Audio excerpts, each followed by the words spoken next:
깐깐해서 남주자 깐깐남인 뉴욕 시작하겠습니다. 지지난주에 관세, 지난주에 앱스틴 리포트, 트럼프 대통령과 관련된 얘기들 계속 전해드렸는데 트럼프 대통령이 이렇게 나라 밖에서 정말 하고 싶은 걸 다 하고 있습니다. 폭주를 하고 있어요. 이렇게 폭주를 할 수 있는 배경이 뭐냐? 든든한 후원 세력이 있습니다. 트럼프 대통령이 바라만 봐도 즐겁고 웃음이 나는 바로 그 세력, 미국 민주당입니다. 야당인데 정말 못해도 이렇게 못할 수가 있나 싶을 정도로 망했습니다. 거의. 트럼프 대통령이 못하면 사람들이 민주당한테 기회를 줘볼까라고 해야 되는데 그게 완전히 지금 끊어져 버렸어요. 그렇기 때문에 트럼프 대통령이 미국 안에서 정말 하고 싶은 대로 할 수 있는 그런 여건이 마련이 됐습니다. 이게 이제 트럼프 대통령과 14조 원 소송을 벌이고 있는 월스트리트 저널의 최근 기사예요. 민주당의 지지율이 35년 만에 최저치입니다. 그러니까 아버지 부시 대통령 이후로 지금만큼 민주당이 인기가 없을 시절이 없었다. 민주당의 비호감도가 지금 얼마냐면 63%예요. 그러니까 미국 국민의 3분의 2가 민주당이라고 하면 진절머리가 난다라는 대답을 하고 있다는 얘기입니다. 그래서 이번 여론조사를 봐도 트럼프 대통령의 경제, 관세, 외교정책 다 싫은데 불안한데도 만약에 지금 선거를 하게 된다면 공화당이 이길 거라는 겁니다. 이게 도대체 어떻게 된 거냐? 많은 분들이 궁금해 하실 거예요. 한국에서는 이런 얘기를 잘 안 하기 때문에. 이 그래프는 뭐냐면 호감도에서 비호감도를 뺀 겁니다. 그래서 0을 기점으로 위면은 그래도 호감도가 높은 게 될 거고 0 밑으로 내려오면 비호감도가 큰 거죠. 근데 민주당은 항상 인기 정당이었어요. 선거에서 지더라도 호감도가 비호감도보다 높았던 정당입니다. 그런데 2015년, 6년 오바마 대통령 말기, 트럼프 대통령 등장 시기까지 0 정도를 찍다가 이후로는 급전직하를 해서 지금은 마이너스 30%입니다. 호감도가 33, 비호감이 63.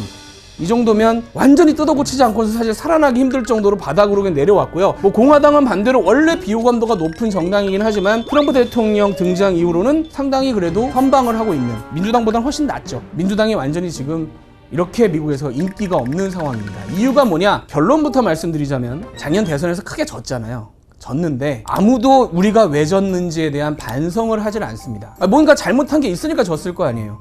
근데 거기에 대한 반성이 전혀 없이 아직도 뻣뻣합니다. 이게 작년 토론 때 장면인데 당시 해리스 후보의 표정에서 모든 게 드러나요. 이런 사람을 찍는 사람은 도대체 뭐 하는 사람들이야.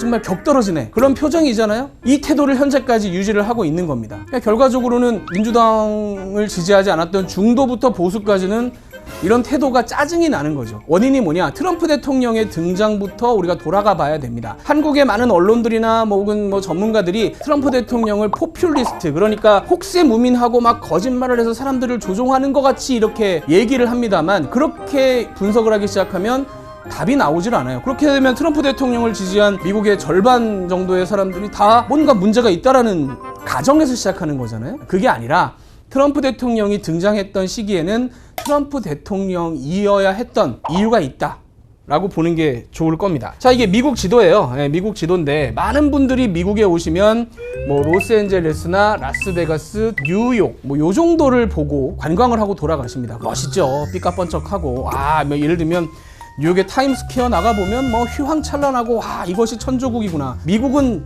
여전히 잘 나가는구나 라고 사람들이 생각을 하게 됩니다. 그런데 그런 몇몇 번쩍번쩍하는 도시에서 단 1시간, 1시간 반만 차를 타고 움직여도 이런 데들이 쏟아집니다. 예전에 장사가 엄청 잘 됐던 대형 쇼핑몰인데 이제 이렇게 좀비 영화를 찍어도 될 정도로 문을 다 닫고 폐허가 되어버린 곳들이 1년에 평균적으로 미국에 1000곳 이상이 나옵니다. 그만큼 겉보기에는 화려해 보이지만 미국 곳곳이 썩어가고 있고 상당히 무너지고 있는 그런 상황인 거예요. 왜 이런 사태가 벌어지느냐? 제조업이 망가져서 그렇습니다. 무슨 얘기냐면 이게 미국의 전체 일자리 중에 제조업이 차지하는 비율을 그래프를 그려놓은 건데 1950년대만 해도 한 30% 이상이 제조업이었어요. 그런데 이게 점점 줄어들기 시작하더니 현재는 10% 밑으로 내려와서 7%, 8% 수준밖에 안 됩니다. 그러니까 미국에서 일하는 사람 12명, 13명 중에 단 1명만 제조업에서 일하고요. 80%는 서비스업에서 일합니다. 이게 무슨 얘기냐면 제조업 공장에서 일하는 사람들은 그래도 안정된 일자리 혹은 미래를 예측할 수 있는 일자리를 누린단 말이에요. 그리고 임금도 좀 높은 수준이고. 근데 그 일자리가 이렇게 줄어들고 80%가 언제 어떻게 될지 모르는 서비스업, 팁에 의존해서 살아가야 되는 서비스업 일자리가 돼버렸단 말입니다. 그러니까 이런 데 대한 사람들의 어떤 분노, 절망 이런 게 있는 상황에서 기존 정치인들은 여기에 대한 답을 거의 내놓지 않았었어요. 세계화니까 어쩔 수가 없다. 이게 흐름이다. 약간 이런 식으로 대처를 했단 말이에요. 근데 2015년, 2016년에 트럼프 대통령이 등장을 한 겁니다. 그러면서 아주 듣기에 간단한 해법을 내놔요. 중국 때문이다. 이게 맞다고 말씀드리는 게 아니에요. 그렇지만 뭔가 그런 분노가 있던 사람들에게 워싱턴에 있는 그 썩어빠진 정치인들이 당신들한테 그동안 세계화라는 세뇌를 해왔는데 사실은 중국 때문이다. 정치인들이 중국을 끌어안으면 중국이 우리 편이 되고 말을 잘 들을 거라고 생각해서 퍼주기만을 했는데 결과적으로는 당신들만 어려워지고 얻은 게 없더라 라고 트럼프 대통령이 얘기를 하기 시작한 거예요. 그러니까 2000년을 기점으로 미국에 이렇게 중국 물건들이 쏟아져 들어오기 시작합니다. 그리고 이 그래프를 아까 그 제조업 일자리 그래프와 맞물려 보면 이렇게 대칭이 되죠. 그러니까 중국에 물건이 많이 들어올수록 일자리는 꺾였다라는 상당히 단순하면서도 한 번 듣고 이해하기 쉬운 결과물이 나왔단 말입니다. 그런데 트럼프 대통령이 등장했을 시기에 주류 언론과 그다음에 주류 정치인들은 헛소리라고 치부를 했어요. 트럼프 대통령이 중국을 강조하면서 차이나라는 발음을 더 좀 세게 더 좀 길게 이렇게 발음한 걸 막 묶어가지고 차이나 발음도 제대로 못하는 사람이 이런 식으로 조롱을 하기도 했었어요. China, China, China, China, China, China, China, China, China, China, China. 그 정점이 바로 이 순간입니다. 2016년 민주당 전당대회에서 당시 영부인이던 미셸 오바마가 나서서 힐러리 클린턴을 지지합시다라고 하면서 이런 연설을 했거든요. That when someone is cruel or acts like a bully, you don't stoop to their level. No, our motto is when they go low, we go high. 이때 한국에 있는 많은 사람도 그랬고 미국에 있는 사람들도 참 명연설이다, 멋있다라고 얘기를 했었습니다. 우리는 더 좀 고급지게 가보자 이런 표현들을 쓰면서 사람들이 고양을 했던 거죠. 그런데 반대로 트럼프 대통령의 말에 대해서 약간 움직였던 사람들 입장에서는 우리가 그럼 로우라는 거야? 우리가 던진 질문은 천박한 거였어? 당신들은 그렇게 고급이고? 라고 하면서 약간 더 분노가 치밀게 됐던 겁니다. 어떻게 보면 큰 전환점이 됐던 거예요. 그래서 마가가 더 응집을 하면서 결국은 예상을 깨고 2016년 선거에서 트럼프 대통령이 승리를 해버린 겁니다. 그런데 이제 4년이 지났죠. 4년 동안 트럼프 대통령을 겪어봤는데 중도층 입장에서는 말은 그렇게 했는데 뭔가 제대로 된 결과물을 내지는 못했다. 좀 시끄럽기만 하더라. 라고 약간 실망을 한 겁니다. 그래서 다시 한번 민주당이 기회를 주죠. 2020년에 바이든 대통령이 당선이 됩니다. 이쯤 됐으면 2020년에 집권을 하는 순간 왜 우리가 2016년에 졌는가에 대해 다시 한번 분석을 하고 새로운 답을 민주당이 내놨어야 했는데 고하이를 해버립니다. 여기서. 굉장히 품격 있게 가버려요. 2020년부터 2024년까지 바이든 대통령의 민주당 정권 시기가 세 가지 사진으로 정리가 될 수 있는데 첫 번째, 뉴욕 시내에 있는 루즈벨트 호텔이라는 곳의 작년 사진이에요. 2023, 2024 코로나가 끝나면서 난민들이 몰려 들어왔는데 이건 좀 설명이 필요합니다만 시간상 설명을 좀 줄이면서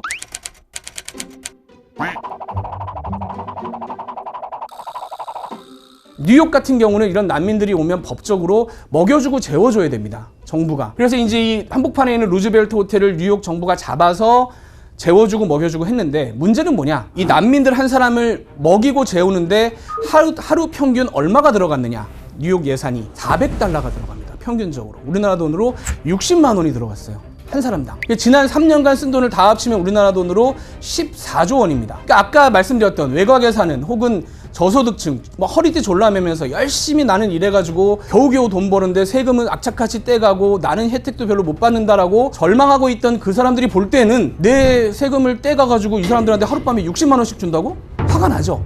앞뒤 다르고 그냥 화가 날 수밖에 없는 상황인 겁니다. 경제적으로 나한테 해법을 주지 않으면서 내 돈이 이런 데 나간다는 거에 대해서 일단 한번 분노를 하고, 두 번째는 민주당 시장이 차지하고 있는 주요 도시마다 이런 사태가 벌어지는 거죠. 펜타닐에 중독된 사람들이 길거리를 점령을 합니다. 이게 민주당은 범죄도 잘 못 다스린다는 그 프레임으로 넘어갑니다. 실제로 그렇기도 했고요. 예를 들면 포틀랜드 같은 도시는 사실상 모든 마약을 합법화를 해버립니다. 마약을 하다 걸려도 경범죄 처리를 했어요. 이건 개인의 선택의 영역 아니냐 이런 식의 논리입니다. 그러다 보니까 포틀랜드, 펜실베이니아, 샌프란시스코 이렇게 민주당 시장이 차지하고 있는 지역마다 이런 사태가 발생하니까 사회적으로도 이거 치안도 잘 못하고 이게 뭐 하는 거야 라는 생각을 하는 상황이었고, 세 번째, 문화면에서도 사람들이 좀 화가 난 거죠. 성별 혹은 인종 이런 거에 대한 차별을 없애야 한다 해서 좀 더 나가버리니까, 우리도 익히 알고 있다시피 디즈니의 인어공주, 디즈니의 백설공주가 이렇게 우리가 생각했던 것과 다른 구성이 됐고, 그래서 결국은 흥행도 실패했던 것이 중도에서 보수까지 사람들의 성향과 너무나 맞지 않은 그런 상황이 됐다는 거죠. 경제적으로는 내가 낸 세금 엉뚱한 데로 나가, 사회적으로는 치안, 마약 문제 해결 못해, 문화적으로는 우리가 상식적으로 생각하기 어려운 쪽으로 가고 있다는 사람들의 공감대가 생기다 보니까 하라는 공부는 안 하고 내놓으라는 답은 안 내놓고 도대체 정권을 줬더니 뭘 하는 거냐라는 사람들의 분노가 이제 끓기 시작한 겁니다. 그 상황에서 후보가 바뀌었죠. 해리스 후보가 되는데 처음 됐을 때는 사람들의 기대가 또 있었어요. 그러니까 중도층 중에 트럼프 대통령을 싫어하는 사람들이 있으니까 이제 사람이 바뀌었어. 좀 젊어졌어. 그러면 뭔가 민주당만의 어젠다가 나올 수 있겠구만. 트럼프와 맞설 수 있는 민주당의 해법을 내놓을 수 있겠구만 이라고 생각을 했는데 본선으로 가면 갈수록 해리스 후보의 전략은 딱 하나였습니다. 트럼프는 안 된다. 그러니까 그렇게 4년 동안 실망했던 사람들에게 해답을 주지를 못했어요. 그 상황에서 트럼프 대통령은 반대로, 그러니까 예를 들면 아이가 많은 집에는 세금을 더 깎아주겠다, 팁으로 생활하는 사람들 팁에 붙는 세금 없애주겠다라고 하면서 옳다고 말씀드리는 게 아니라 그쪽이 듣고 싶었던 해답을 내세웠고 결과적으로는 대승을 거둡니다. 이게 뉴욕, 뉴저지는 민주당 텃밭이에요. 민주당이 깃발만 꽂으면 모든 선거가 끝나는 그런 곳입니다. 이게 이제 뉴욕타임스가 분석을 해놓은 건데, 파라면 파랄수록 민주당, 빨가면 빨갈수록 공화당. 이게 2016년 선거 결과입니다. 보시면 여기가 맨해튼이거든요. 파랗죠. 새파랗죠. 그다음에 여기 이제 브루클린, 브롱스, 여기 뉴저지 지역까지 파란색이 완연합니다. 그런데 작년에 이게 어떻게 바뀌었느냐? 파란색이 굉장히 옅어졌어요. 거의 흰색에 가까울 정도로 옅어진 부분도 있고, 이게 대도시들 빼면은 중간중간에 빨간색들이 치고 들어와서 한마디로 트럼프 지지세가 커진 걸 보면 얼마나 민주당에 대한 반감, 실망이 컸느냐 라는 걸 이제 우리가 느낄 수가 있는 거죠. 그래서 결국은 트럼프 대통령이 됐습니다. 그리고 대통령이 되고 나서 이제 6개월 이상이 지났죠. 그러면 이쯤 되면 두 번이나 트럼프 대통령이 이렇게 졌으면 민주당이 바뀌어야겠죠. 뭔가 고민을 하고 우리가 왜 졌는지, 국민들이 원하는 건 답은 무엇인지 해법을 내놔야 되는데 민주당은 바뀌지 않습니다. 그냥 그대로 해요. 이걸 정말 잘 보여주는 사례가 뭐냐? 올해 있을 뉴욕시장 선거입니다. 11월에 뉴욕시장 선거가 있어요. 아까 말씀드린 대로 뉴욕은 무조건 민주당이 됩니다. 민주당 깃발만 꽂으면 돼요. 민주당원이 공화당원의 6배예요. 공화당은 후보를 내는 게 의미가 없습니다. 근데 이 세 사람이 이번 선거에 본선에 나왔습니다. 세 사람 다 뿌리는 민주당이에요. 그런데 이 세 사람 다 나중에 다 듣고 나시면 문제가 심각하구나 라는 걸 느끼실 수가 있을 겁니다. 1번 타자 에릭 아담스, 현재 뉴욕시장입니다. 민주당 출신이었는데 탈당을 했어요. 왜 탈당을 했느냐? 작년에 검찰 조사 결과 튀르키예에서 돈을 받은 혐의가 포착이 됐어요. 그래서 재판에 넘겨졌습니다. 선거에 못 나올 상황이 됐는데 재판에 넘겨지자마자 기소 직후에 사면이 됐어요.